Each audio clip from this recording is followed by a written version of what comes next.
నమస్కారం.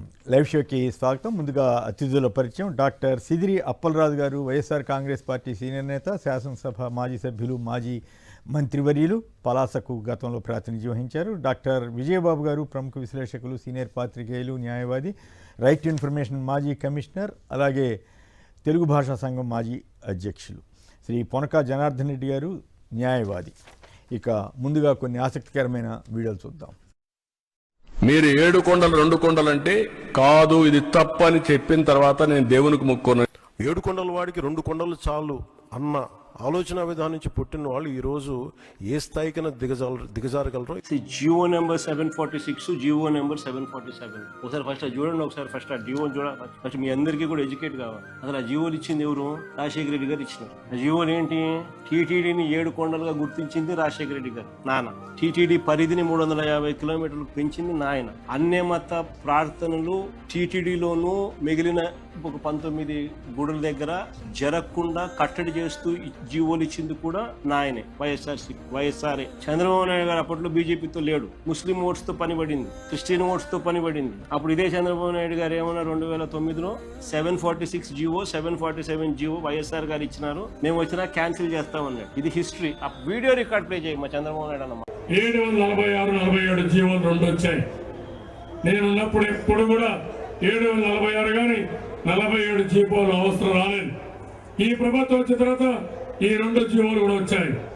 ఈ 2 జీవోలు అడ్డం పెట్టుకుని అధికారులు, పోలీసులు క్రిస్టియన్స్ యొక్క ఫాదర్స్ పైన, రెవరెన్స్ పైన, పాస్టర్స్ పైన ఎక్కడికక్కడ దాడులు చేస్తున్నారు. తెలుగుదేశం పార్టీ దీనికి వ్యతిరేకంగా ఉంటాం. రేపు అధికారంకి వస్తానే ఈ 2 జీవోలు కూడా తీసేస్తామని చెప్పి కూడా నేను మీ అందరికీ హామీ ఇస్తున్నాను. రైట్.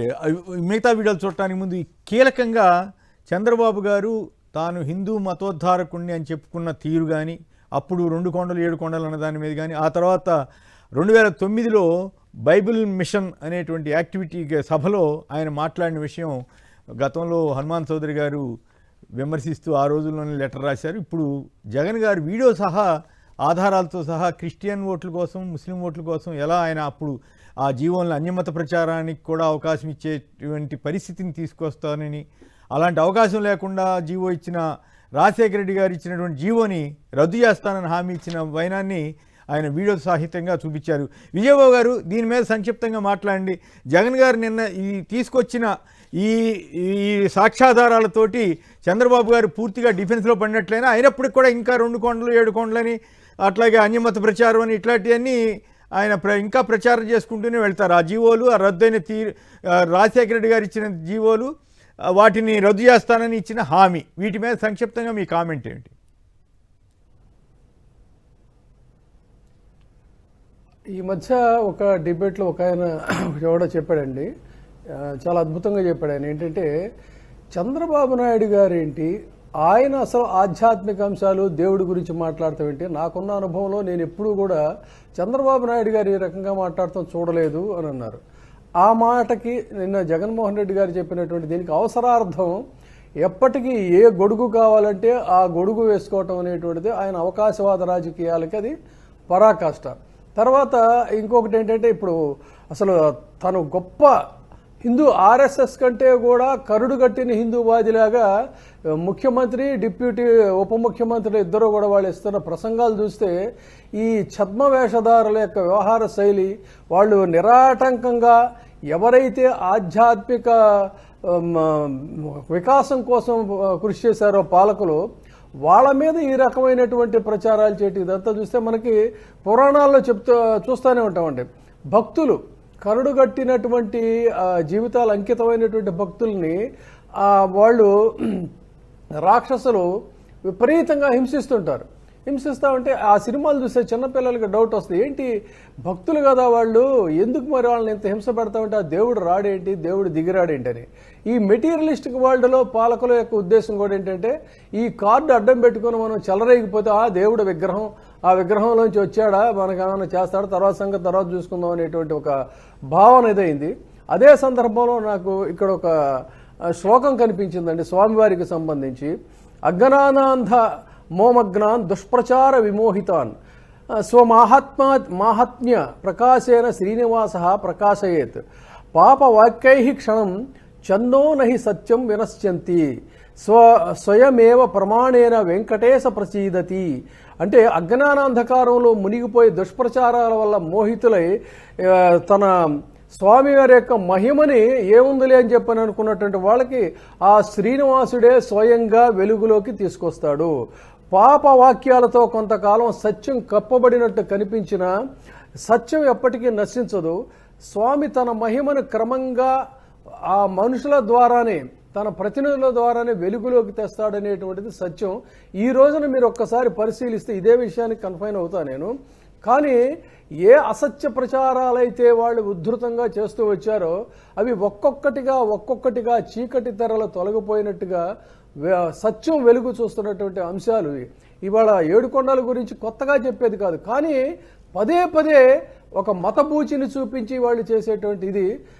ఆ రోజున ఎన్నిక మీకు తెలిసిందే, స్థానిక ఎన్నికల కోసం అని చెప్పని ఇలాంటి సంకుచితమైనటువంటి ఇష్యూ తెర మీదకి వచ్చినప్పుడు వన్స్ ఫర్ ఆల్ అసలు ఆ ఇష్యూ అరైజ్ అవ్వకుండా ఆ రోజున వైఎస్ రాజశేఖర రెడ్డి గారు ఆ 2 జీవోల్ని కూడా వెలుగులోకి తేవడం చూడండి. ఇప్పుడు భక్తులందరూ కూడా గమనించండి, వాస్తవాలను తెలుసుకోండి.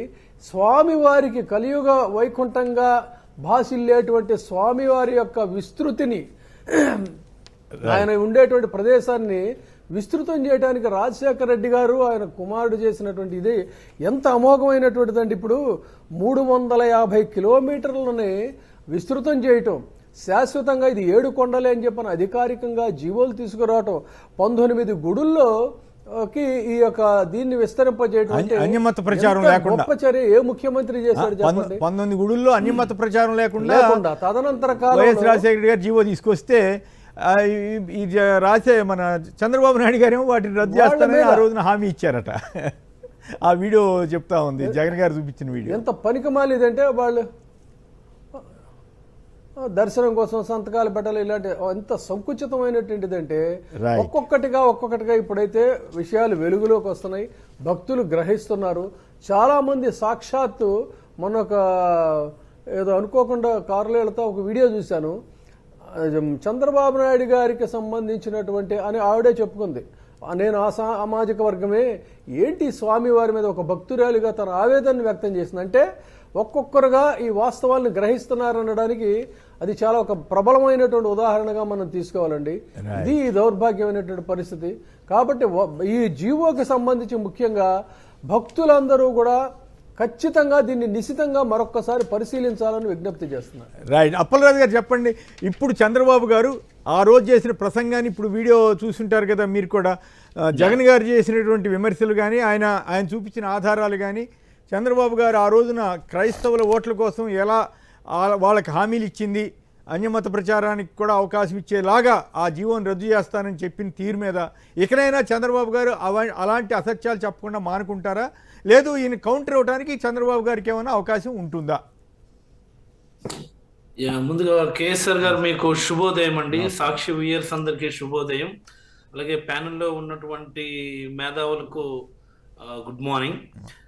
నిన్నటి జగన్మోహన్ రెడ్డి గారి ప్రెస్ మీట్ నిజానికి ఇటీవల కాలంలో నేను విన్నటువంటి ప్రెస్ మీట్లలో, లేకపోతే ప్రజల్ని చైతన్యం చేసేటటువంటి క్రమంలో నిన్న మాట్లాడినటువంటి మాటలు ఒక చరిత్రాత్మకమైనటువంటి పాత్రికేయ సమావేశమని నేనైతే భావిస్తా ఉన్నాను.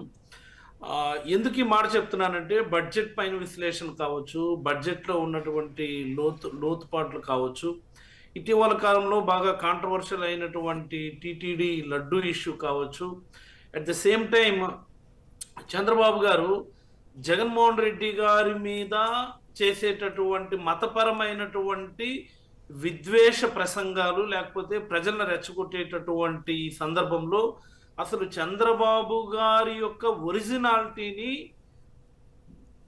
ఒక మాటలో చెప్పాలంటే బట్టలిప్పి ప్రజల మధ్య నిలబెట్టడం లాంటిది. అంటే ఇది మేబీ బిగ్ వర్డ్ అయి ఉండొచ్చు కానీ, బట్ ఇది చెప్పుకోవాల్సినటువంటి మాట. నేను చూపించినటువంటి వీడియో నేనైతే భావిస్తా ఉన్నాను. నేను ఎప్పుడు చిన్నప్పటి నుంచి పుస్తకాల్లో చదువుకున్నప్పుడు, లేకపోతే ఇప్పటికీ కూడా హిస్టరీ గురించి మనం మాట్లాడుకుంటూ ఉంటే, భారతదేశంలో హిందూ కల్చర్ని లేదా హిందువుల యొక్క మత విశ్వాసాలని తుడిచేసే ప్రయత్నం చేసినటువంటి చరిత్ర అప్పటి ఎంపరర్ ఔరంగజేబ్ అని చెప్పి చెప్తా ఉంటారు. ఔరంగజేబ్కి ఆ యొక్క వాట్ ఐ మీన్ ఆ మార్క్ ఉంది. భారతదేశం యొక్క సంస్కృతిని, హిందువుల యొక్క సంస్కృతిని తుడిచిపెట్టేయాలన్నటువంటి ప్రయత్నం చేసి చివరికి చరిత్రలో కలిసిపోయాడని చెప్పి చెప్పుకుంటూ ఉంటాం మనం. అనేకమైనటువంటి ఆయన తీసుకొచ్చిన పాలసీలు కానీ, ప్రాక్టీసెస్ కానీ, ఇంకోటి కన్వర్షన్స్ కానీ, వీటన్నిటి మీద జిజియా ట్యాక్స్ అని అప్పుడు చెప్పేవారు వాటన్నిటి గురించి. అలాంటి పరిస్థితి ఈరోజు మళ్ళీ చంద్రబాబు గారికి ఉంది అని నేనైతే భావిస్తా ఉన్నా. ఎందుకంటే నిన్నటి వీడియో దట్ ఆ 2 జీవోల్ని, అంటే తిరుమలని 2 కొండల నుంచి 7 కొండలుగా మార్చమన్నటువంటి జీవోని నేను క్యాన్సిల్ చేస్తాను. అలాగే తిరుమలలో అన్యమత ప్రచారాన్ని నిషేధిస్తూ వైఎస్ఆర్ గారు ఇచ్చినటువంటి జీవోని సైతం నేను క్యాన్సిల్ చేస్తాను అని చెప్పినటువంటి మాటలు. తదనంతర కాలంలో ఆయనకు అవకాశం వచ్చిన ప్రతి సందర్భంలో కూడా హిందూ దేవాలయాలను కూల్చివేయటం, హిందూ దేవుళ్ళను అవమానించడం, హిందూ గుళ్ళలో క్షుద్ర పూజలు నిర్వహించేటటువంటి ప్రాక్టీసెస్, ఇవన్నీ కూడా ఏంటంటే హిందూ మతం మీద అంటే నేను ఎప్పుడూ రిలీజియస్ అంశాలను చాలా తక్కువ మాట్లాడతాను, వాటిపై నాకు ఒరిజినల్గా అవగాహన కూడా వాస్తవంగా తక్కువ. ఇటీవల కాలంలో బాగా చదివాను. ఇటీవల కాలంలో అవగాహన పెంచుకోవడానికి ప్రయత్నం చేసినప్పుడు అనిపించింది దాని కొనసాగింపుగానే ఈ లడ్డు ఇష్యూ కేవలం హిందువుల మనోభావాల్ని దెబ్బతీయాలని. కేసర్ గారు ఒక విషయం రాష్ట్ర ప్రజలందరికీ నేను విజ్ఞప్తి చేయదలుచుకున్నాను. హెరిటేజ్ గురించి మాట్లాడేసరికి ఏమో ఆయన ఏమంటాడు, హెరిటేజ్ యొక్క స్టేచర్ తగ్గించే ప్రయత్నం చేస్తున్నారు, హెరిటేజ్ యొక్క బ్రాండ్ వాల్యూ తగ్గించే ప్రయత్నం చేస్తున్నారు అని చెప్పి ఏకంగా ఆయన డిఫేమేషన్ సూట్స్ వేసి ఇన్ని విషయాలు మాట్లాడుతున్నాడు. నిజంగా ఆయన ముఖ్యమంత్రి స్థానంలో ఉండి తిరుమల యొక్క బ్రాండ్ ఇమేజ్ని తగ్గించి, తిరుమల లడ్డు యొక్క శాంక్టిటీ తగ్గించి మాట్లాడడం ఇది ఆయనకి న్యాయమా? అంటే టీటీడీ వాళ్ళు చంద్రబాబు గారి మీద ఎందుకు డిఫేమేషన్ సూట్ వేయరు? బిఆర్ నాయుడు అనేటటువంటి అంటే ఇలాంటి స్థాయి తక్కువ వ్యక్తుల్ని టీటీడీ చైర్మన్గా పెట్టడం వల్ల వచ్చినటువంటి సమస్య. ఇలాంటి వ్యక్తులను టీటీడీ చైర్మన్గా పెట్టడం వల్ల వచ్చినటువంటి సమస్య. రెండోది, వీళ్ళు అనేక డైరీల గురించి ఇటీవల కాలంలో మాట్లాడు, ఏఆర్ డైరీ అని, బోలే బాబా అని, ఆ ఇష్యూలోకి మళ్ళీ వెళదాము. మాట్లాడినప్పుడు అప్పలరాజు గారు ఆ ఇష్యూలోకి మళ్ళీ వెళదాము. ఇక్కడ కేవలం ఒక్క మాట కేసర్, ప్లీజ్ వాటి బ్రాండ్ వాల్యూ తగ్గిపోతుందా? సో ఏంటిది నాకు అర్థమవుతుంది అసలు. అంటే చంద్రబాబు గారికి బై డిఫాల్ట్ దేవుని పైన ద్వేషం ఉండి ఉండాల, హిందూ కల్చర్ పైన ఆయనకి ఆ నమ్మకం లేకపోయి ఉండాల, హిందువుల పైన ఆయనకు ఉన్నటువంటి ద్వేషాన్ని రకరకాల సందర్భాల్లో రకరకాల మార్గాలు ఆయన బయట పెట్టుకున్నారని నేనైతే భావిస్తున్నాను. ఖచ్చితంగా ప్రజలందరూ కూడా నిన్న జగన్మోహన్ రెడ్డి గారు చూపించినటువంటి ఆ వీడియోను ఒకసారి చూస్తే చంద్రబాబు గారి నిజ స్వరూపం, ఆయన హిందువుగా పుట్టినప్పటికీ సనాతన ధర్మం పైన, హిందూ మతం పైన, హిందువుల పైన, భారతదేశ సంస్కృతి పైన ఆయనకు ఉన్నటువంటి సంకుచిత మనస్తత్వాన్ని అది ప్రతిబింబిస్తుందని నేనైతే భావిస్తా ఉన్నాను. రైట్. అంటే ప్రధానంగా ఏంటంటే ఇక నుంచి అయినా సరే ఆ అసత్యాలని తెలిసిన తర్వాత మాట్లాడకుండా ఉంటే బెటర్. పవన్ కళ్యాణ్ గారి కంటే తెలియదు కాబట్టి 2 కొండలు 7 కొండలు అనేది మాట్లాడినా ఇప్పుడు వాస్తవం తెలుసుకుని ఆయనైనా అయ్యో చేసిన చంద్రబాబు గారు తప్ప అనేది అర్థం చేసుకుని ఉంటే బాగుంటుంది. జనార్దన్ గారు మీరు కూడా సంక్షిప్తంగా దాని మీద కామెంట్ చేస్తారు. ఇకనైనా చంద్రబాబు గారు అలాంటి అసత్యాలు చెప్పకుండా ఉంటారా ఈ వీడియో వచ్చిన తర్వాత వెలుగులోకి? చంద్రబాబు గారు ప్రేక్షకులందరికీ నమస్కారం అండి. చంద్రబాబు గారు చెప్పేవన్నీ కూడా 100కి 100 పాళ్ళు అబద్ధాలే. ఎందుకంటే ఇక్కడ అటువంటి ఏదైతే 2 జీవోలు తీసుకొచ్చింది డాక్టర్ వైఎస్ రాజశేఖర రెడ్డి గారు, ఎక్కడ కూడా అన్యమత ప్రచారాలు ఈ 19 గుళ్ళలో ఇంక్లూడింగ్ మిగతా గుళ్ళు కూడా ఎక్కడా కూడా జరగకూడదని రాజశేఖర రెడ్డి గారు ఒక జీవో తెచ్చాడు. ఇంకొకటి ఏంటంటే ఎన్నికల గురించి, ఎలక్షన్స్ అనేవి ఈ తిరుమల తిరుపతి దేవస్థానం పరిధిలో ఎక్కడా కూడా రాజకీయమైనటువంటి ఎలక్షన్స్ కానీ పంచాయతీలు కానీ జరగకూడదని చెప్పి దాని ఏరియాని మొత్తం పెంచారు. పెంచి తెచ్చింది డాక్టర్ వైఎస్ఆర్ రాజశేఖర రెడ్డి గారు. దాన్ని వక్రీకరిస్తూ 2 కొండలు చేశారు, 7 కొండలు కాదంట అని చెప్పి మళ్ళీ అదొక దుష్ప్రచారం చేశారు. ఎక్కడైనా కూడా అండి ఈ వైఎస్ రాజశేఖర రెడ్డి గారు ఎప్పుడైతే ముఖ్యమంత్రి ఉంటే ఈ జియోగ్రాఫిక్ ఐడెంటిఫికేషన్ లడ్డుకి తీసుకొచ్చింది 2008లో వైఎస్ రాజశేఖర రెడ్డి గారు. ఆ తర్వాత రెన్యువల్ అయింది వైఎస్ సుబ్బారెడ్డి గారు, వైఎస్ జగన్మోహన్ రెడ్డి గారు గవర్నమెంట్లో. ఈ 2 చూసుకోవాలి. ఎందుకంటే వాస్తవాలు ఇవి ఎక్కడా చెప్పకుండా ఎంతసేపుటికి ఏదో ఒక అసత్య ప్రచారాలు, ప్రతి మాట ప్రతిరోజు. ఈ సెప్టెంబర్ నాడు జరిగినటువంటి ఆయన 100 రోజుల పరిపాలన పూర్తయిన రోజు చేసినటువంటి ఒక ప్రెస్ మీటు ఇంత అనర్థాలకు కారణం ఏంటంటే ఆయన హెరిటేజ్ కంపెనీ అని చెప్పుకుంటున్నటువంటి ఆయన సంస్థ నాది కాదంటున్నా కానీ అదే సంస్థ కుటుంబ సంస్థగా చెప్పాడు. ఈరోజు ఆ షేరు ఇప్పుడు ఆ ఇష్యూ అవసరమా? అంటే వాళ్ళ షేరు ఎట్లా, ఇప్పుడు ఆ రోజు నుంచి కూడా షేర్ వాల్యూ పడిపోయింది. 500 రూపాయలు ఉన్నటువంటి షేరు ఈ రోజు 300 చిల్లరకు ఓకే, పడిపోయింది. అది పడితే పడింది ఏదో అది ఎవరు వ్యాపారాలు వస్తాయి, మళ్ళీ పెరిగితే పెరగొచ్చేమో కానీ కారణాలు. ఇష్యూ అది కాదు నేను అడిగేది. ఇక నుంచి అయినా చంద్రబాబు గారు దయచేసి ఈ 2 కొండలు 7 కొండలు అనే దాన్ని దాన్ని రాజశేఖర రెడ్డి గారికో ఇంకెవరికో ఆపాదించడం మానుకుంటారా లేదా? తను చేసిన తప్పును నేను ఆ రోజు తప్పుగా మాట్లాడాను, అన్యమత ప్రచారానికి అవకాశం ఇచ్చేలాగా నేను ఆ జీవో రద్దు చేస్తాను, పొరపాటే అని ఒప్పుకోకపోయినా పర్వాలేదు, కనీసం ఈ ప్రస్తావనలు తేకుండా ఉంటే కూడా సమాజానికి మంచిది కదా అన్నది నా ప్రశ్న. అంతే. ఇప్పుడు అక్కడ ఢిల్లీ పెద్దలు చెప్పే వరకు కూడా లడ్డు విషయం ఆయన మానలేదు. ఆ తర్వాత ఇప్పుడు లడ్డు ఆ రోజు ప్రెస్ మీట్ ఇప్పుడు కాదు మళ్ళీ మాట్లాడదాం తిరిగేశాడు. ఇప్పుడు నేను ఎందుకు చెప్తున్నానంటే నిన్న హడావిడిగా ఢిల్లీ హైకోర్టుకి వెళ్ళారండి వీళ్ళు. ఢిల్లీ హైకోర్టుకి వెళ్ళి అందరూ చాలామంది ఏదో పరువు నష్టం కాదు ఆయన వేసింది. పరువు నష్టం మేము 100 కోట్లు క్లెయిమ్ చేస్తామని రాసుకుంటూ దాంట్లో ఒక ఇంజెక్షన్ ఆర్డర్ తీసుకున్నాడు. ఏమని కొన్ని సంస్థలను చేశాడు, ఒక సాక్షి మీడియాని చేశాడు, తర్వాత అందరు మేనేజింగ్ డైరెక్టర్ని చేశాడు, తర్వాత ఈ మెటా, ఏ ఫేస్బుక్, ఈ ఎక్స్ వీటిలన్నింటిని కూడా పార్టీ చేస్తూ వాట్సాప్ పార్టీ చేస్తూ 14 ఫిబ్రవరి నాడు జరిగినటువంటి ఒక వార్తని మళ్ళీ ప్రసారం చేద్దని మాత్రమే ఆర్డర్ తీసుకున్నారు.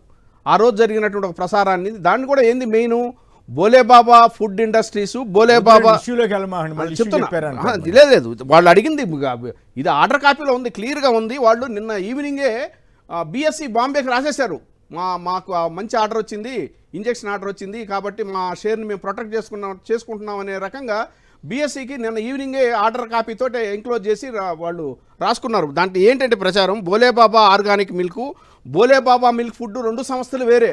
అవునండి, రిలయన్స్ అనే దాంట్లో ఒక 100 సంస్థలు ఉన్నాయి. అంటే అప్పుడు అనిల్ అంబానీకి, ముఖేష్ అంబానీకి వాటికి సంబంధం ఉండదా? ప్రతి కంపెనీకి పేరు మారినంత మాత్రాన దానికి సంస్థ ఓన్ చేసుకున్నటువంటి అంటే అట్లా వాళ్ళు క్లెయిమ్ చేయనప్పుడు ఇప్పుడు ఈ టైంలో మెయిన్ వాళ్ళు లాయర్ కాబట్టి ఇప్పుడు వాళ్ళు కాదు హెరిటేజ్ పై హత్య ప్రచారం ఆపండి. సాక్షికి ఢిల్లీ హైకోర్టు షాక్. హెరిటేజ్ పై వివాదాస్పద కథనాలు తక్షణం నిలిపేయండి అంటారు. 14 వివాదాస్పద అంశాలు ఏ వివాదాస్పదం లేదండి. వాళ్ళు చెప్పేది ఏంటంటే Bholebaba milk dairy, Bholebaba food industries 2 separate. అది ఏమన్నా కానీ మా బోటి మేము కాదు మా బోటి వాళ్ళం అసలు ఆ ఇష్యూలోకి వెళ్ళా. కాకపోతే బోలేబాబా అన్నది ఆ రెండు కంపెనీల సంగతి గొడవ నాకు తెలియదు. ఆ తిరుమలకి ఆర్డర్ ఇచ్చింది చంద్రబాబు గారి ప్రభుత్వం అనేటువంటి ఆధారాలతో సహా వీళ్ళు వైసీపీ వాళ్ళు చెప్తున్న విషయాలే ప్రస్తావించాం, అంతే కదా. ఆర్డర్ ఇచ్చారు, ఆర్డర్ ఇచ్చారు. దీంట్లో రాసింది కూడా ఈ యొక్క 31 పేజీలు ఏదైతే వాళ్ళు సర్క్యులేట్ చేసుకుంటున్నారో నిన్న బిఎస్సికి పంపించి, దాంట్లో రాసింది కూడా 14 ఫిబ్రవరి నాడు ప్రచురించినటువంటి ఒక వార్తని డిలీట్ చేయమని ఇచ్చింది. ప్రసారం చేసింది కానీ ప్రచురించిన దాన్ని కానీ డిలీట్ చేయమని అంతే తప్పితే ఇంకెక్కడా కూడా 100 కోట్ల డిఫర్మేషన్ మీరు వెళ్ళండి 100 కోట్ల డిఫర్మేషన్ దానికి నోటీస్ ఇస్తూ మళ్ళీ 9వ తారీఖు ఇచ్చింది. 9వ తారీఖున ఖచ్చితంగా ఆ వార్తలో ఏం తప్పు లేదనేది మనం నిరూపిస్తాము. దాంట్లో తప్పేం లేదు. ఇదంతా కూడా అండి కేవలం ఒక్క సంస్థను కాపాడేదాని కోసం వాళ్ళు చేసుకున్నటువంటి ఒక జిమ్మిక్కు. మళ్ళీ ఇది కూడా రివర్స్ అవుద్ది, దీంట్లో కూడా రివర్స్ అవుద్ది. ఎందుకంటే లడ్డూ విషయంలో ఎప్పుడు కూడా మనం ఆ రోజు నుంచి కూడా ఈ రోజు వరకు 2019-24 వరకు ఏదైతే సిట్ ఛార్జ్ షీట్ ఉందో ఎక్కడైనా కానీ ఒక్క రిపోర్ట్లో కల్తీ జరిగిందని ఎక్కడైనా ఉందా? ఎక్కడా లేదు. 292 మంది సాక్షులను విచారించారు. ఎక్కడా కూడా ఏ సాక్షి కూడా దీన్ని ఇక్కడ కల్తీ జరిగింది అంటూ ఎక్కడా నిరూపించలేదు. అది వాస్తవం. కానీ వీళ్ళు ఎంతసేపటికి ఏదో చెప్తున్నారు కదా. 2024 చంద్రబాబు నాయుడు గారు అధికారం చేపట్టిన తర్వాత ఏదైతే రిటర్న్ పంపించిన 8 ట్యాంకర్లో మళ్ళీ 4 ట్యాంకర్లు రిటర్న్ వచ్చినాయని సిట్ రిపోర్ట్లో ఉంది. పేజీ నెంబర్ 64-94 రెడీగా ఉంది మా దగ్గర. కావాలంటే నేను అది చూపిస్తాను. వాటినే శాంపుల్స్గా పంపించారు. అంతే. ఇది ఒకరోజు జూమ్ చేయండి. ఆ సిట్ రిపోర్ట్ మీరు ఎందుకు చూపించలేదు? పలాని పేజీలో మీకు ఇట్లా 19-24లో కల్తీ జరిగిందని ఒక రిపోర్ట్ ఉందని ఎందుకు చెప్పలేదు? సిట్లో రాశారని ఎందుకు చెప్పట్లేదు? కొంచెం జూమ్ చేయండి కొంచెం. ఓకే, చూపించారు. రైట్. అది పరిస్థితి ఇక్కడ. Right, okay. సో ఇప్పుడు 2 కొండలు 7 కొండలు అన్యమత ప్రచారం అన్నది రాజశేఖర రెడ్డి గారు లేకుండా చేయడానికి ప్రయత్నం చేస్తే చంద్రబాబు గారు ఏమో వాటిని రద్దు చేయడానికి బైబిల్ మిషన్ సమావేశంలో హామీ ఇచ్చారన్నది ఈ వీడియో, జగన్ గారు చూపించిన వీడియో. సో దాంతో ఇకనైనా సరే తెలుగుదేశం కానీ చంద్రబాబు గారు కానీ ఎలాంటి అసత్యాలు ప్రచారం చేయకుండా ఉంటే మంచిది అనుకోవాలి. ఇక అంబటికి అడుగడుగునా అడ్డంకులు, రాజమండ్రి గుంటూరులో పోలీసుల ఓవర్ యాక్షన్, వైఎస్ఆర్సీపీ శ్రేణులతో వాగ్వాదం. ఇది చాలా విచిత్రంగా ఉంది. మొన్న చూసాం విజయవాడలోనే అక్కడ ఒక రౌడీ షీటర్ చనిపోతే కొన్ని వేల మంది రౌడీ షీటర్లు 100 మంది రోడ్డు మీద ఇష్టారాజ్యంగా రావుడి చేస్తే అక్కడ ఎవరు ఆంక్షలు పెట్టలేదు. ఆయన అంబటి గారు అడుగుతున్నారు, విజయబాబు గారు చెప్పండి, నా ఇంటి మీద దాడి చేసినప్పుడు ఏమైపోయింది, అన్ని గంటల సేపు ఉన్నప్పుడు ఏమైపోయింది, ఇప్పుడు నేను రోడ్డు మీద నుంచి నా దోమ నేను పోతుంటే ఎందుకు ఆపుతున్నారని అడుగుతున్నారు. ఇది పద్ధతిగా అనిపిస్తోందా? ధర్మమేనా? ఈ రాజ్యం మరీ ఇంత పోలీస్ రాజ్యంగా మారుతోందన్న విమర్శకి ఎందుకు ఆస్కారం ఇస్తున్నట్లుగా ఉంది? సంక్షిప్తంగా దీని మీద కూడా ఇటువంటి ఇంకో 2-3 అంశాలు ఉన్నాయి, వాటి మీద కూడా మాట్లాడుకుందాం. విజయబాబు గారు, పోలీసు రాజ్యం ద్వారా వాళ్ళు సాధిస్తుంది ఏంటి అనడానికి అంబటి రాంబాబు గారి ఎపిసోడ్ ఒక తాజా ఉదాహరణ అండి. అంబటి రాంబాబు గొంతుని నొక్కేయాలని చెప్పని, ఆయన్ని తొక్కేయాలని చెప్పని ప్రయత్నం చేస్తే నిన్న చూశారు రాజమండ్రి నుంచి గుంటూరు వరకు కూడా ఎన్ని అడ్డంకులు సృష్టిస్తున్నా కూడా జనాల యొక్క స్పందన, విశేషమైనటువంటి ఆదరణ చూస్తే ఏ గుంటూరులో అయితే లాఠీలు వేసుకొని వీరంగం చేస్తూ పోలీసుల సమక్షంలోనే ఆయన ఇంటిని ధ్వంసం చేసినటువంటి పరిస్థితి ఉందో, అలాంటిది అక్కడ ఆయనకి కొబ్బరికాయలు కొట్టి గుమ్మడికాయలు చేసి దిష్టి తీసి జనాలు నినదిస్తూ ఎంత ఘన స్వాగతం పలికారంటే, అంటే ఇక్కడ అర్థం ఏంటి? ప్రజాస్వామ్యం కోసం పోరాటం చేస్తున్నటువంటి ప్రజాస్వామ్యవాదుల్ని ఎంత తొక్కితే అంత బలంగా పైకి లేస్తారు. కటకటాల్లో పెడితే, గతంలో కూడా చెప్పాను, ఆ జైళ్ళు మాకు అత్తవారి లోగిళ్ళు, ఆ లాఠీలు మాకు పూల చెండ్లు అని చెప్పని ఒక కవి చెప్పినట్టుగా అచ్చంగా అదే జరిగింది అంబటి రాంబాబు విషయంలో. ఆయన నిజంగా చూసినట్టయితే నాకు ఎంత ఆనందం అనిపించింది. ఫస్ట్ టైం మన టీవీ సాక్షిలోనే ఏం చెప్పామంటే, అంబటి రాంబాబు గారికి రాజకీయ వారసుడు లేడనేటువంటి చింత ఆయనకి తీరిపోయింది. వాళ్ళ కుమార్తె ఆయనకి తెలియకుండానే తనలో నిబిడీకృతమైనటువంటి రాజకీయ లక్షణాలని ఒక్కసారిగా అణచివేత నుంచి ఏ విధంగా ఒక వారసురాలు బయటకు వచ్చిందని చెప్పాం, మౌనిక. ఆ విధంగా ఒక చంద్రబాబు నాయుడు గారు ఏంటంటే అంబటి రాంబాబు గారికి ఒక పటిష్టమైనటువంటి రాజకీయ వారసురాలను అప్పచెప్పి ఆయనలో మరింత కసిని అసిగా మార్చి అసిధారా వ్రతం కోసం ఆయన మరింతగా చేసేటువంటి ఒక మనోధైర్యాన్ని కూడా చెప్పాడు. ఆయన అన్నాడు, జైల్లో నేను ఏ విధంగా మరింతగా ఇది చేయాలని ఒక వ్యూహరచన చేశానని. ఈ విధంగా అణిచివేతల నుంచే ఎప్పుడు కూడా ఉద్యమకారులు బయలుదేరతారండి. అణచివేత నుంచే ప్రజా ఉద్యమాలు కూడా వస్తాయి. ఇది నియంతృత్వ పోకడలతో పరిపాలించేటువంటి వాళ్ళకి, రాజ్యహింసను ప్రోత్సహించేటువంటి వాళ్ళకి తెలియలేదు. కాబట్టి భవిష్యత్తులో దీని ద్వారా భారీ మూల్యం చెల్లించుకుంటారు. రైట్. అప్పలరాజు గారు చెప్పండి, మీ సహనాయకుడిగా మీ సహమంత్రి ఆయన మీద అట్లా వ్యవహరించిన తీరు ఆపే ప్రయత్నం చేయటం, మరోవైపు ఏమో విజయవాడలో అనుకుంటా కదా ఈ రౌడీలు ఎవరో ఒక అతను హత్యకు గురైతే ఇంకో కొన్ని 100 మంది రౌడీ షీటర్లు ఇష్టారాజ్యంగా చెలరేగిపోవటం, ఎట్లా ఇటువంటి వాటిని పోలీసులు వాటిని ఆపాలా, వీటిని ఆపాలా? మారణాయుధాలతో చెలరేగి, మారణాయుధాలు కూడా ఉన్నాయి వాళ్ళ చేతుల్లో.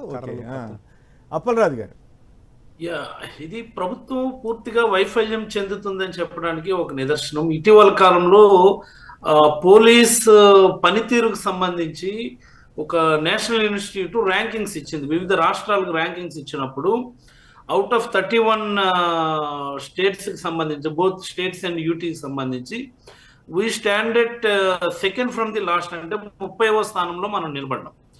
ఈ 30వ స్థానంలో నిలబడడానికి పలు రకాల కారణాలు తీసుకుంటే అందులో కేవలం ప్రభుత్వం చెప్పేటటువంటి అక్రమ కేసులు బనాయించడం, వ్యక్తుల్ని నిరోధించడం, అణిచివేసే ప్రయత్నాలు చేయటం, ప్రజల స్వేచ్ఛను హరించడం అన్నటువంటి మొదటి స్థానంలో వస్తే, తర్వాత మహిళలపై హత్యాచారాలు, చిన్నారులపై అత్యాచారాలు, అలాగనే డ్రగ్స్, గంజాయికి సంబంధించి ఈరోజు విచ్చలవిడిగా దొరుకుతున్నటువంటి గంజాయి చూస్తే రాష్ట్రంలో ఇన్ఫాక్ట్ పోలీసులు జగన్మోహన్ రెడ్డి గారి హయాంలో కూడా వాళ్ళే పోలీసులు, ఇప్పుడు కూడా వాళ్ళే పోలీసులు. బట్ పోలీసులని వాళ్ళ పని చేసుకోనివ్వకుండా కేవలం పొలిటికల్ పనులు చేసుకోవడానికి ఈ ప్రభుత్వం ఉపయోగించడం వల్ల ఈ రాష్ట్రంలో వైఫల్యం చెందినటువంటి శాంతి భద్రతలకి ఇది ఒక చిన్న నిదర్శనం. ఎంత దారుణంగా ఉంటుందంటేనండి, ఇప్పుడు ఉన్నటువంటి ఈ ప్రభుత్వంలో పోలీసుల వ్యవహారం, మనం ఏదైనా ఒక ప్రోగ్రామ్ అంటే వెంటనే యాక్ట్ 30 అమల్లోకి వచ్చేస్తుంది. అదే తెలుగుదేశం పార్టీ వాళ్ళు ఏదైనా ఒక కార్యక్రమం అంటే వాళ్ళకి ఇలాంటి చట్టాలు ఏమీ వర్తించవు. లేకపోతే విజయవాడ నడిబొడ్డున వందల వేలాది మంది రౌడీ షీటర్లు ఒక ర్యాలీ చేసి ప్రజలను భయభ్రాంతులకు గురి చేసేటటువంటి సందర్భం మనం మీడియాలో చూడగలిగాము అంటే ఏ స్థాయిలో ఈ ప్రభుత్వం పోలీసులని వాళ్ళ పని చేసుకోనివ్వకుండా అడ్డు చెప్తోంది, లేకపోతే శాంతి భద్రతల విషయంలో ఎంత వైఫల్యం చెందిందని చెప్పడానికి. ఇది నాకు అనిపించినటువంటి సందర్భం ఏంటంటే, అంబటి రాంబాబు గారి ఎపిసోడ్ చూసిన తర్వాత ఎక్కడైతే అణచివేత ప్రధానంగా ఉంటుందో, ఎక్కడైతే ప్రజల హక్కుల్ని ప్రజల స్వేచ్ఛల్ని కాలు రాసేటటువంటి పరిస్థితి వస్తుందో అక్కడ ఉద్యమం బీజం పడుతుంది, ఉద్యమానికి బీజం పడేటటువంటి. అలాగే ఈ రోజు రాంబాబు గారి ఎపిసోడ్ తర్వాత కాపుల్లో ప్రధానంగా ఈ రాష్ట్రంలో ఉన్నటువంటి ప్రధానమైనటువంటి సామాజిక వర్గం, ప్రభావితం చేయగలిగేటటువంటి సామాజిక వర్గం, అధికారంలో ఎప్పుడు కూడా ప్రధానమైనటువంటి పాత్ర పోషించేటటువంటి సామాజిక వర్గంలో ఉద్యమం మొదలైందని నేనైతే భావిస్తా ఉన్నా. చంద్రబాబు గారు ఆలోచన ఒకటే, పవన్ కళ్యాణ్ గారు పక్కనుంటే కాపులందరూ పక్కనున్నట్టు అన్నటువంటి భావంతో ఉన్నటువంటి ఆయన భావాల్ని ఈ రోజు ఎదిరించి సైతం కాపులందరూ కూడా రోడ్డు మీదకి వచ్చి ఈ ప్రభుత్వంలో కాపులకు అన్యాయం జరుగుతుంది అన్నటువంటి ఇది మరొక రూపంలో కాపు ఉద్యమం మొదలైందని నేనైతే భావిస్తున్నాను. నాట్ ఓన్లీ కాపు ఉద్యమం, వెనుకబడినటువంటి వర్గాలు, అణచివేయబడినటువంటి వర్గాలు అన్నిటిలో కూడా ఉద్యమ స్ఫూర్తి నింపిందని చెప్పడానికి ఇది ఒక ఉదాహరణగా నేనైతే భావిస్తాను. బాగా చెప్పారు. అంబటి రాంబాబు అండ్ జోగి రమేష్ గారి ఇష్యూ, రెండు ఇష్యూస్ కూడా మనం ఒకసారి పరిగణలోకి తీసుకుంటే కరెక్ట్. ఇక మరొక అంశంలోకి వెళ్దాం. ఇంజనీరింగ్ కళాశాలపై వైఎస్ రాజశేఖర రెడ్డి పేరు తొలగింపు, ఏఎన్యు తాత్కాలిక పాలకుల అత్యుత్సాహం. మీకేమనిపిస్తుంది? ఎందుకు ఇట్లా ఇప్పుడు పనిగట్టుకుని చేయాల్సిన అవసరం ఉంది? 2 ఏళ్ల తర్వాత కూడా రాజశేఖర రెడ్డి గారి పేరు తొలగించాల్సిన అవసరం ఏముంది? ముఖ్యంగా అండి, ఆంధ్రప్రదేశ్లో ఇంతకుముందు కంబైన్డ్ స్టేట్లో కూడా ఎక్కువ మంది ఇంజనీర్లు తయారయ్యారంటే ఫీజు రీయింబర్స్మెంట్ వల్లే. ఇప్పుడు వాళ్ళు ఎంతంత పొజిషన్స్లో ఎక్కడెక్కడ విదేశాల్లో ఎంతంత ఎర్నింగ్లో ఉన్నారంటే దానికి కారణం వైఎస్ రాజశేఖర రెడ్డి గారు ఇచ్చినటువంటి ఆ స్కీమ్, ఏదైతే ఫీజు రీయింబర్స్మెంట్ స్కీమ్ ఉందో దానివల్ల వాళ్ళు చేస్తున్నారు. ఇది ఎక్కడ ఈ పేరు ఆయనకి ఎక్కడ పోతుందో అనే రాజశేఖర రెడ్డికి ఆల్రెడీ ప్రజల్లో వెళ్ళిపోయింది కాబట్టి ఈ పేరుని ఎలాగైనా కానీ వాళ్ళు వెనక్కి తీసుకోవడానికి ఒక ప్రయత్నం. దానివల్ల ఏమవుతుంది, ఇంకా నెగిటివ్ అయిపోతుంది. ఇప్పుడు ఎక్కడ కూడా చూడండి, ఈ వైర్లో కథనాలు వచ్చినాక ఈవీఎంల మీద ఇప్పుడు ఎవరు గుమ్మడికాయ దొంగలు ఎవరంటే భుజాలు దౌడుకుంటున్నారు. ఇప్పుడు అలాంటి పరిస్థితి ప్రతి వాళ్ళు చేసే ప్రతి పరకాల ప్రభాకర్ గారు అర్ధరాత్రి వేళ రిగ్గింగ్ అర్ధరాత్రి వేళ సెకండ్కి 2-3 ఓటేసినటువంటి చరిత్ర వాస్తవాలని బయటకు వచ్చినాక ఇదేంటంటే ఏ వాస్తవం ఏ న్యూస్ బయటపడ్డా కానీ అది వాళ్ళకి వ్యతిరేకంగా మారుతుంది. అది ఎందువలనో తెలియదు కానీ 100 రోజుల పరిపాలనలో ఆయన చేసిన ప్రసంగంలో ముహూర్తం అలాంటిది అనుకోవాలేమో కానీ ముహూర్తం ఆయన పెట్టుకున్న 100 రోజుల్లో లడ్డులో కల్తీ అని చెప్పి బయటకు వచ్చి చెప్పి ఈ రోజు ఏంటంటే ఇప్పుడు ఇన్ని చేస్తున్నారు కదా, ఇందాపూర్ రిలేషన్స్ ఎందుకు చెప్పట్లేదండి? ఇందాపూర్ డైరీ గురించి ఢిల్లీ హైకోర్టులో బోలే బాబా 2 కంపెనీలు ఉన్నాయి, మాకు ఒక కంపెనీ సంబంధం అని చెప్పి ఆడ చెప్పుకున్నారు. మరి ఇందాపూర్ డైరీలో మాకు సంబంధం ఉన్నాయని చెప్పి ఎక్కడ అఫిడవిట్లో రాయలేదే? మరి అది తప్పని రాయొచ్చుగా. అదే ఇందాపూర్ డైరీలకి 658 రూపాయలకి కిలో గేయికి ఆర్డర్ ఇస్తున్నారు. ఇప్పుడు లక్షలకి లీటర్లు ట్యాంకులు, వేల ట్యాంకర్లు సప్లై చేయడానికి వాళ్ళు రెడీగా ఉన్నారే. ఎక్కడి నుంచి వచ్చింది ఇందాపూర్? మీ పీరియడ్లోనే ఎందుకు వస్తుంది? అది ప్రజలకు ఎందుకు చెప్పట్లేదు?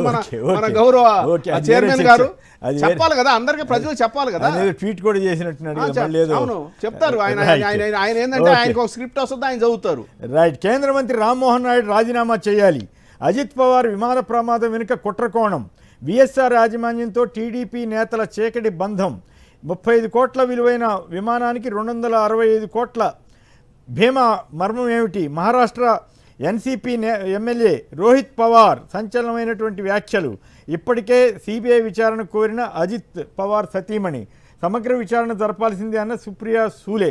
ఏంటి అప్పలరాజు గారు, మీ జిల్లాకు సంబంధించిన నాయకుడే కదా, కేంద్ర మంత్రి రామ్మోహన్ నాయుడిని ఆయన మీద డైరెక్ట్గా ఆరోపణలు చేయలేదు కానీ ఒక పెళ్లికి ఎవరో ముఖ్య నేతలు వెళ్ళారు, అట్లాగే అక్కడ ఆయన ఉన్నారు కాబట్టి ఆయన్ని పక్కా తప్పించి, అంటే వేరే మంత్రి పదవి రాజీనామా చేయమని చెప్పలేదు, బట్ రాజీనామా చేయాలని అడిగినప్పుడు కూడా పక్కనన్నా పెట్టండి అని అడుగుతున్నారు.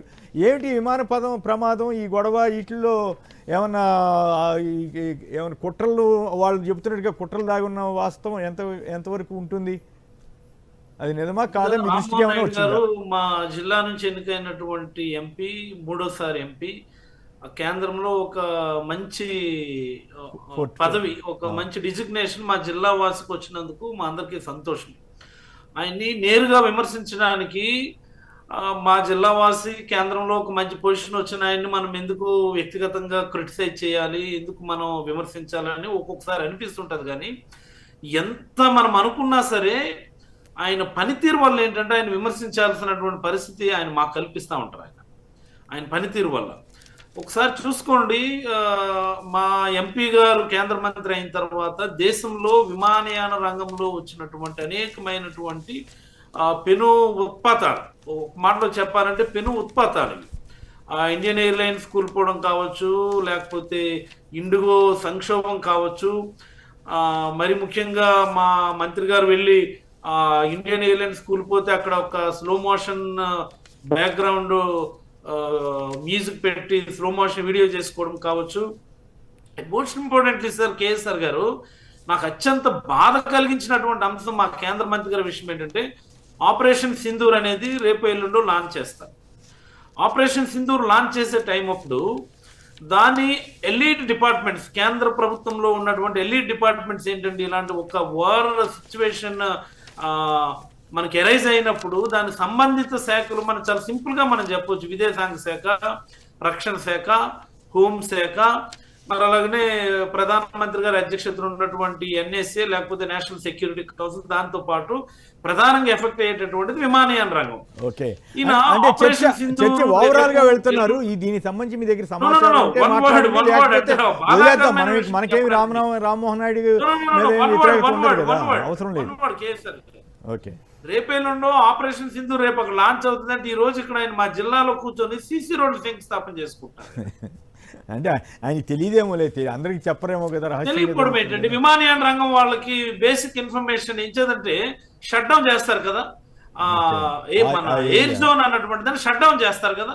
ఆయన తెలియకుండా ఎలా అవుతుంది? అది ఆయన కన్సెంట్ లేకుండా అది జరగదు కదా. విమానయాన శాఖ మంత్రి అవన్నీ ఒక ఆస్పెక్ట్. ఇక్కడ పాయింట్ ఏంటంటే, అలాంటి పరిస్థితుల్లో మా కేంద్ర మంత్రి గారు ఉంటే అలాంటి ఆయన మీద అభంశుభం తెలియనటువంటి వ్యక్తి మీద ఇప్పుడు ఆయన ఒక పెద్ద బాండ్ వేశాడు. ఇది ఖచ్చితంగా విచారణ చేయాల్సినటువంటి అంశం అని నేనైతే భావిస్తా ఉన్నాను. ఇది నేను చెప్పేది. రైట్, ఇక మరికొన్ని అంశాలకు వెళ్దాం. అవి ఫ్లవర్స్ కావ్ ఫైర్ అంటూ పట్నంలో కమలం, పల్లెలో గులాబీ పార్టీలతో జాగ్రత్త. తెలంగాణ రాష్ట్ర కాంగ్రెస్ నేతలను అప్రమత్తం చేసిన హైకమాండ్. అంటే ఈ మొన్న మున్సిపల్ ఎలక్షన్స్లో వచ్చినటువంటి ఓట్ల రీత్యా. అలాగే బిల్ గేట్స్ దూరం, ఎప్స్టీన్ ఫైళ్ల దుమారమే కారణం. ఏఐ సదస్సు కీలక వక్తల జాబితా నుంచి బిల్ గేట్స్ పేరును తొలగించిన కేంద్రం. బిల్ గేట్స్కు ఏపీలో చంద్రబాబు రెడ్ కార్పెట్ పరవడంపై దేశవ్యాప్తంగా విమర్శలు. సంక్షిప్తంగా దీని మీద కూడా కామెంట్ చేస్తారా విజయబాబు గారు? కాదండి, అంతకంటే ముందు ఈ విమాన వ్యవహారానికి సంబంధించి మీరు నన్ను కూడా అడుగుతారనుకున్నా. అంటే టైం తక్కువ ఉంది కదా, అసలు కీలకమైన రెండు అంశాలు ఉన్నాయి కదా, నేను కొన్ని క్లారిఫై.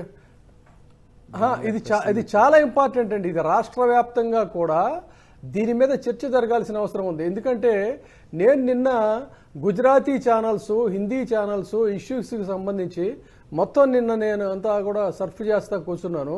చాలా వరకు స్టడీ చేశాను.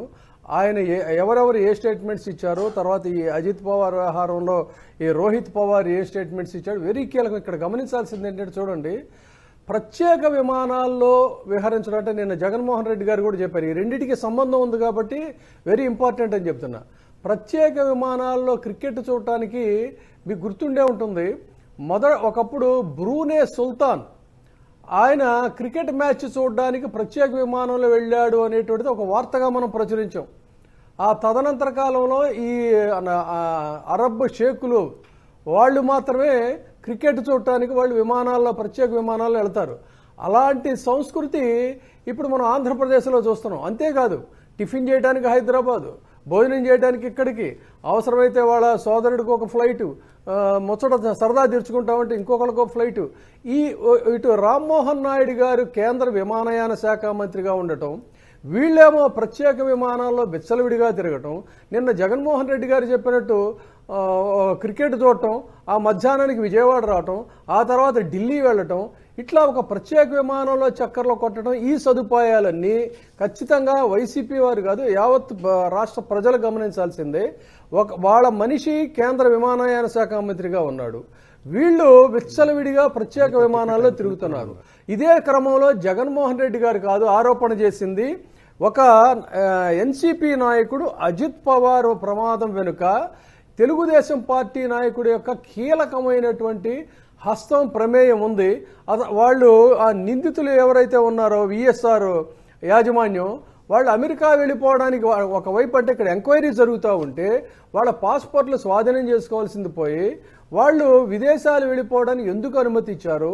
తర్వాత ఇంకోటి ఏంటి ఆయన చెప్పింది, 35 కోట్ల విలువ చేసే విమానానికి 265 కోట్ల రూపాయల బీమా చేశారు. వాళ్ళ యొక్క పెళ్లికి, ఇది గమనించాలండి, విఎస్ఆర్ యాజమాన్యం లో జరిగిన వివాహానికి, రాజస్థాన్లో జరిగినటువంటి వివాహానికి సాక్షాత్తు నారా లోకేష్, తర్వాత కొంతమంది తెలుగుదేశం పార్టీ నాయకులు వాళ్ళు ఆ పెళ్లికి వెళ్ళారు. ఆయన పేరు చెప్పినట్లేరు, ఒక ముఖ్య నాయకుడు అని మాత్రం విన్నా నేను. కాదండి, మీరు అనవసరంగా పేరు పెట్టారు. ఆయన అసలే కోపం, రెడ్ బుక్ కథనాలు వచ్చినాయి పెట్టుకోమండి, ఏం చేస్తారు? ఇప్పుడు అంబటి రాంబాబు గారి సెల్ ఖాళీ అయిందంటారా? I don't care. నేను నిన్న చాలా స్పష్టంగా ఇది జాతీయ స్థాయి అలాంటి వినండి, ప్లీజ్ లిజన్. నేను మనం తెలుగు మీడియాలో వచ్చింది ఏంటంటే, అజిత్ పవార్ ముందు మాట్లాడింది తెలుగుదేశానికి సంబంధించినటువంటి ఒక ముఖ్య నేత అనేటువంటి వీడియో మనకు వచ్చింది. ఆ తర్వాత నేను గుజరాతీ ఛానల్స్ ఇవి మిగతావన్నీ కూడా నేను సర్ఫ్ చేసినప్పుడు అందులో చాలా విస్పష్టంగా రోహిత్ పవార్ చెప్పాడు.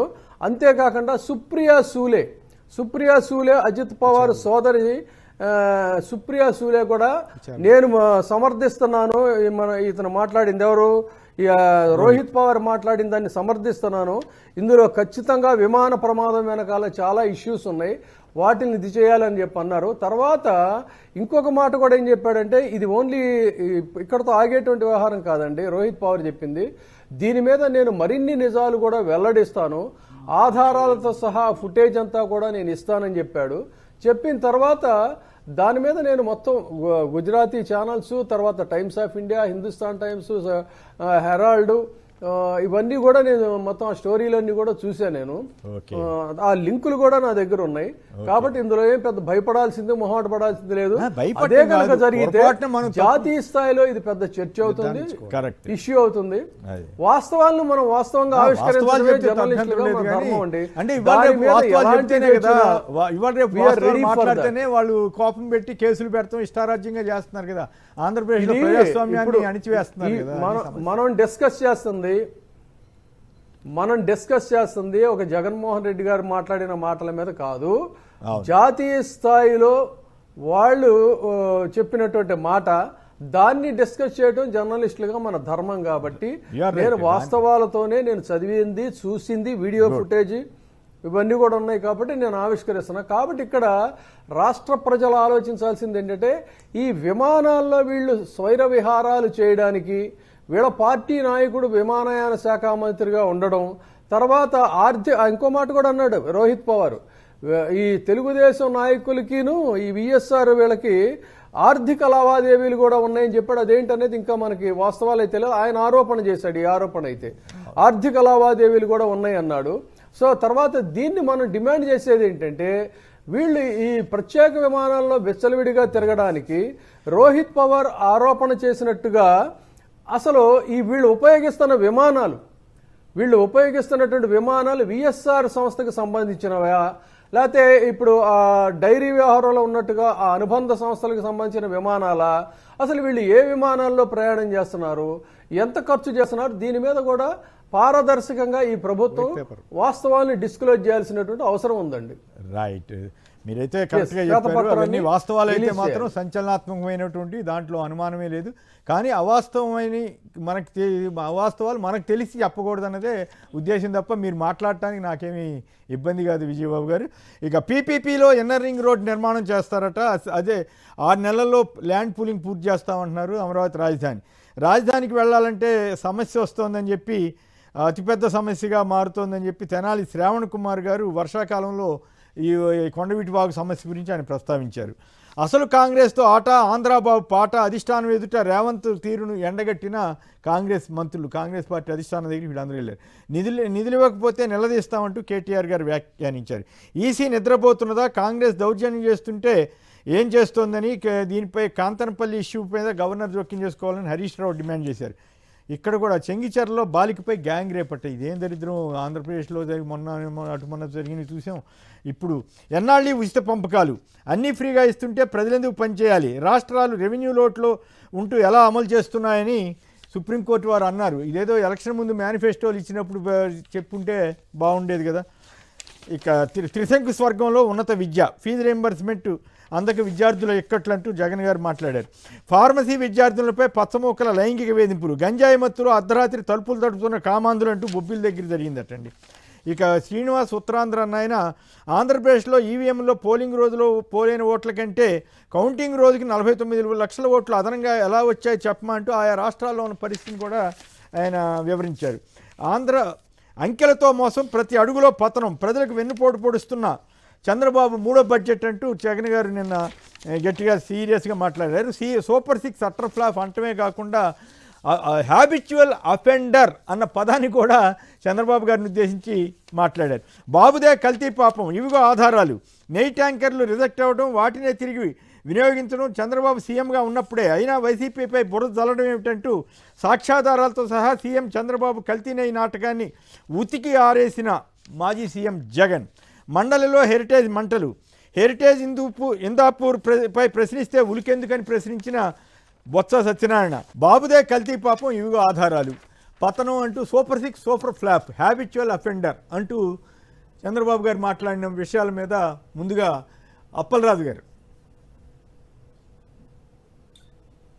ఖచ్చితంగా కేసీఆర్ గారు, చంద్రబాబు గారిదే పాపమని నేను, అంటే మొదటి రోజు ఏ రోజైతే చంద్రబాబు గారు ఎలిగేషన్స్ చేశారు, కల్తీ అని, లడ్డూలో యానిమల్ ఫ్యాట్ అని, లేకపోతే ఫిష్ ఆయిల్ అని, ఇంకోటి అన్న రోజే నేను యాక్చువల్గా చెప్పినటువంటి మాట ఏంటంటే, ఇది కేవలం ఏదో ఒక రూపంలో హెరిటేజ్కి టెండర్లు కట్టబెట్టి అధిక రేట్లు కోట్ చేసి తద్వారా అయాచిత లబ్ధి పొందడానికి చేస్తున్నటువంటి ప్రయత్నం తప్ప మరొకటి కాదని నేను మొదటి రోజు ఏ రోజైతే ఈ ఎలిగేషన్ వచ్చిందో అదే రోజు మేము ఇక్కడ మా గుడిలో పూజలు ప్రత్యేకంగా పూజలు చేస్తున్నట్టు చెప్పినటువంటి మాట.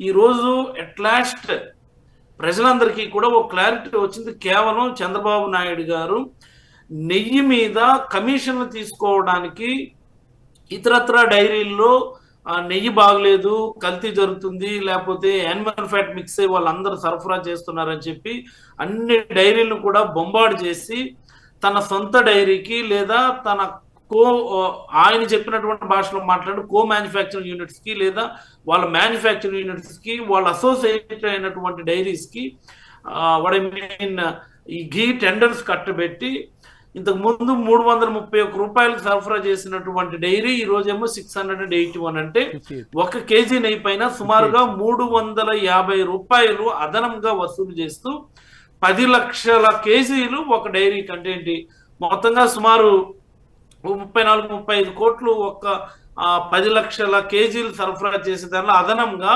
ఎవరు తింటున్నారు? హెరిటేజ్ వాళ్ళకి ఇది క్విట్ ప్రోకో రూపంలో వెళ్తుందా, లేకపోతే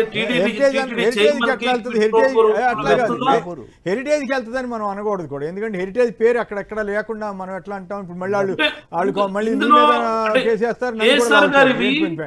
మనము నేరుగా మాట్లాడుకునేటటువంటి మాటలు కేసీఆర్ గారు ఇవేవి కూడా అర్థమవునట్టు లేకపోతే ఇండైరెక్ట్ గా మాట్లాడుకునేటటువంటి మాటలు కాదు ఇవి. నేరుగా డైరెక్ట్ గా మాట్లాడుకునేటటువంటి మాటలేవి. Indapur dairy is nothing but it's an associate part of the heritage dairy. It's nothing but దానికి ఇతర వెళ్తానే డైరీలు చెప్పండి. బొంబాటు చేసి పక్కకు తోసేసి తమ సొంత వాళ్ళకి అధిక ధరలకి కోట్ చేయటం, అధిక ధరలకు కట్టబెట్టడం అన్నటువంటిది ఇందులో ఫిలాసఫీ. 650. ఆ ఫిలాసఫీలో గతంలో 331 రూపాయలకు వెళ్ళినటువంటి కేజీ నెయ్యి ఇప్పుడు 680 రూపాయలకు వెళ్తుందంట. 350 రూపాయలు కేజీ నెయ్యి పైన ఎవరి జేబులోకి వెళ్తుంది అన్నటువంటిది ఇక్కడ ప్రశ్న. 650 హెరిటేజ్ కి వెళ్తుందా, టిటిడి చైర్మన్ కి వెళ్తుందా, లేకపోతే ఈ కుట్రలో భాగమైనటువంటి వీళ్ళందరూ కూడా దీన్ని పంచుకుంటున్నారా? ఎందుకు ఈ మాట చెప్తున్నానంటే, నిన్న పయ్యావుల కేశవ్ గారు అసెంబ్లీలో మాట్లాడుతూ ఒక మాట చెప్పారు. ఈ బడ్జెట్ కుటుంబ బడ్జెట్ అని ఒక మాట చెప్పారు. ఈ బడ్జెట్ కుటుంబ బడ్జెట్. నిజమా? మేము చెప్తున్నది కూడా అదే, ఈ బడ్జెట్ కుటుంబ బడ్జెట్.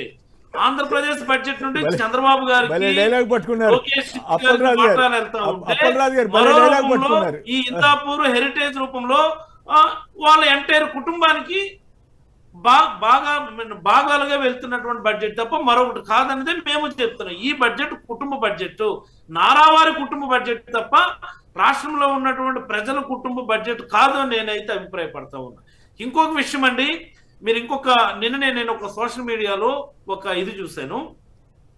ఇటీవల కాలంలో టీటీడీ కట్టబెట్టినటువంటి డైరీలు ఏవైతే ఉన్నాయో, ఒక నోట్ రిలీజ్ చేశారు కదా మొన్న, పలానా డైరీకి ఇన్ని కేజీలు, పలానా డైరీకి ఇన్ని లక్షల కేజీలు అని చెప్పి చేసినటువంటి ఏ డైరీలకైతే కట్టబెట్టారో అందులో ఉన్నటువంటి ఆ డైరీలో ఉన్నటువంటి ప్రమోటర్స్ అందరికీ కూడా ఇంచుమించుగా, అంటే ఇది ఎగ్జాక్ట్ వాళ్ళ పేర్లు అవన్నీ నేను చెప్పలేను, కానీ నేను నిన్ననో మొన్ననో చూశాను.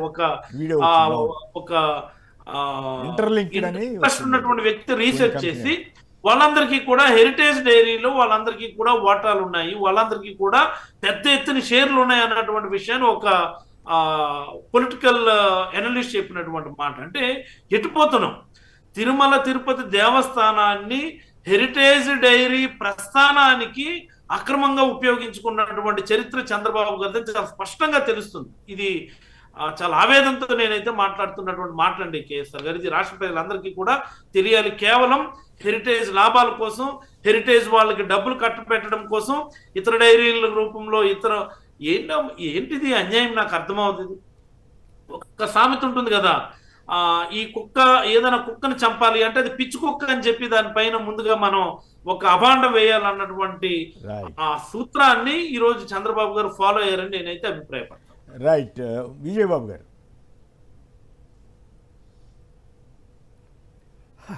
నాకైతే ఎప్పుడో 80వ దశకంలో ఒక పాట మారిమోగిపోయినటువంటి పాట ఈ మధ్య గుర్తొస్తుందండి.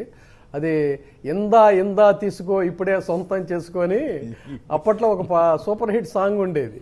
సో అట్లా ఇందా తీసుకో ఇప్పుడే సొంతం చేసుకో అంటూ తక్కువ రేట్లకి కోట్ చేస్తున్నారు లడ్డు అనే దాన్ని ముందు ఫోకస్ చేసి టెండర్లకు ఎవరూ రాకుండా చేసి ఆ తర్వాత ఒక్కసారిగా టెండర్ కట్టబెట్టినటువంటి దీన్ని ఆయన జగన్మోహన్ రెడ్డి గారు ఎంత చక్కగా ఆయన డిస్ప్లే చేశారంటే జనాలు ఈ రకమైనటువంటి వ్యవహారాలని ఖచ్చితంగా గమనించాల్సినటువంటి అవసరం ఉంది.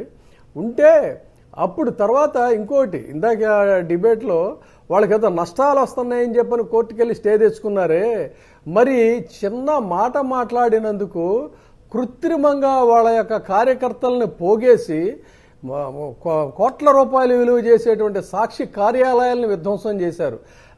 అంబటి రాంబాబు గారి కార్లని, ఇంటిని మొత్తాన్ని భూస్థాపితం చేయాలని చేసి ధ్వంసం చేశారు. తర్వాత అధికారంలోకి వచ్చిన వెంటనే నిర్మాణంలో ఉన్న బహుళ అంతస్తుల సాక్షి కార్యాలయాన్ని నేలమట్టం చేసేశారు. మరి ఇవన్నీ ఆస్తులు కాదండి? ఇవన్నీ ఆస్తుల కిందకి రావా? ఒక బీసీ కులానికి చెందినటువంటి వ్యక్తి రాజకీయాల్లో అంచెలంచెలుగా ఎదిగి కొడుకుల్ని చదివించుకొని ఎక్కడో ఒక దాదాపు అప్పటికి సబర్బన్ ఏరియా ఇబ్రహీంపట్నం అనేది, అక్కడ ఒక ఇల్లు కట్టుకుంటే దాన్ని లోపల వృద్ధులు ఉంటే కూడా సజీవంగా తగలబెట్టేటువంటి దుస్సాహసానికి పాల్పడ్డారు. వాళ్ళ ఎన్ని ఆస్తులు కాదండి, మీవేనా ఆస్తులు కేవలం? ఈ ఆస్తులు అయితే మాత్రం మీరు నేలమట్టం చేయొచ్చా? జనం ఆలోచించండి. ఓకే, అయిపోయిందా? విజయబాబు ఎస్ అండి. ఇంకా అంటే మీరు ఈ- వ్యవధి లేదన్నారని రైట్. తెలియచా?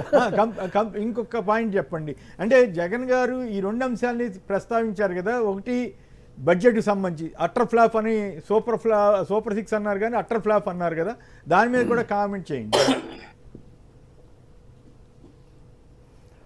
ఆయన అసలు చెప్పిన ఇంకొక వ్యాలిడ్ పాయింట్ ఏంటంటేనండి, ఆంధ్రప్రదేశ్ అనేటువంటిది ఒకప్పుడు rice bowl of India, Punjab, Andhra Pradesh.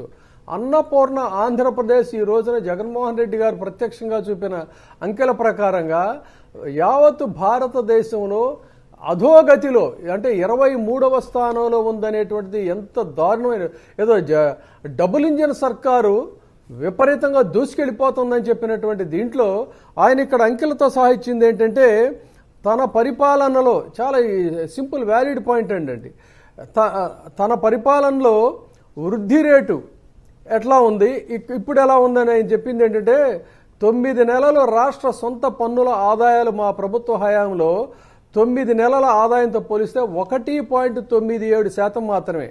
ఇది కాగ్ రిపోర్టు ప్రకారంగా చెప్తున్న మాట, నా మాట కాదని కూడా ఆయన చెప్పారండి. కాగ్ రిపోర్టు ప్రకారంగా 23 రాష్ట్రాల్లో 23వ స్థానంలో అధోగతిలో ఉంది. ఇందాక సీదిరి అప్పలరాజు గారు చెప్పినట్టు శాంతి భద్రతల విషయంలో అధోగతిలో ఉన్నటువంటి పరిస్థితి, వృద్ధి రేటు అనేటువంటిది పడిపోయింది. తర్వాత ఇక అప్పుల విషయానికి వచ్చినట్టయితే యావత్ 5 సంవత్సరాల్లో జగన్మోహన్ రెడ్డి గారు చేసినటువంటి అప్పుని ఈ 18 నెలల్లో అప్పు చేస్తే, ఆ రోజున జగన్మోహన్ రెడ్డి గారిది విధ్వంస పాలన అని చెప్పి రాసినటువంటి వాళ్ళు ఈరోజు దీని గురించి అసలు మాట కూడా మాట్లాడతా, పైగా సూపర్ జెట్ స్పీడ్తో వెళ్తా ఉందని చెప్తున్నారు.